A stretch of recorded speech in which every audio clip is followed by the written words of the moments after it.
to engage with our environment all the time. And we are blessed with incredibly complex intelligence. We can do things that no other creatures on Earth can do.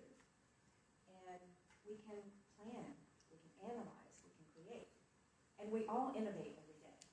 We're not all sitting down like you all did in your teams and saying, how can we address food security in the region? How can we make our agriculture and our fisheries and our aquaculture better? We may be doing it in very small ways every day when we get up.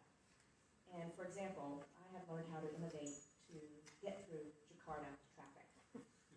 It is about the worst traffic one can ever experience. And I'm sure in many of your other cities, I don't think our Indonesian teams are actually from Jakarta, but I'm sure you've experienced it in the cities you come from as well. But it can be a very frustrating thing. So we innovate every day in Jakarta to think, how are we going to get through this?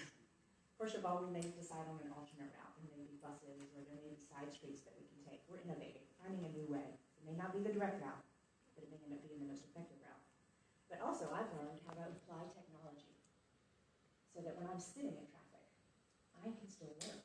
I can be productive. I'm not losing all that time. So I can use my hotspot on my mobile phone, and I can plug it into my computer, and I can be doing my emails so that I'm not getting behind.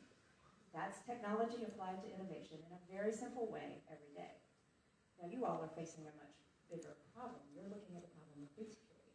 So innovation has a scale from simple things we do every day all the way up to facing big global challenges.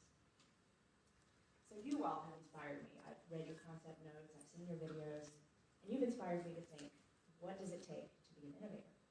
What are the characteristics that make people take innovation to that next level? So I've come up with 5 characteristics that I think all innovators really must have.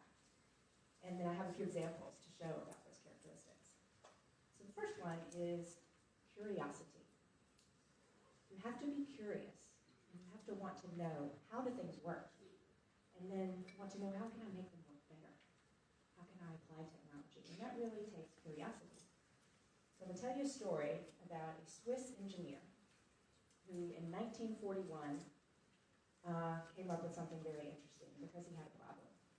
He would go for long walks in the forest, and he would take his dog for long walks. Very healthy thing to do, wanted to get out in nature. But he became very frustrated because at the end of these walks, he would have what we call in English burrs.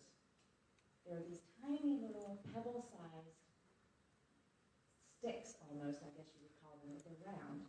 And they would stick to his socks and to his dog's fur, and they just get stuck in there, and he'd always have to pull them out for these walks. But he was curious. Why do these things drive me so crazy? Why do they work so well? So he took one. They're this big, very, very small. And he put it under a microscope because he was curious to find out. And he found that there were many, many, many tiny hooks on these little round sticks. And that's what was making it attach so easily to any kind of fabric or to his dog's fur. And he thought, there must be something good here. So it took him 8 years. And this is what he came up with.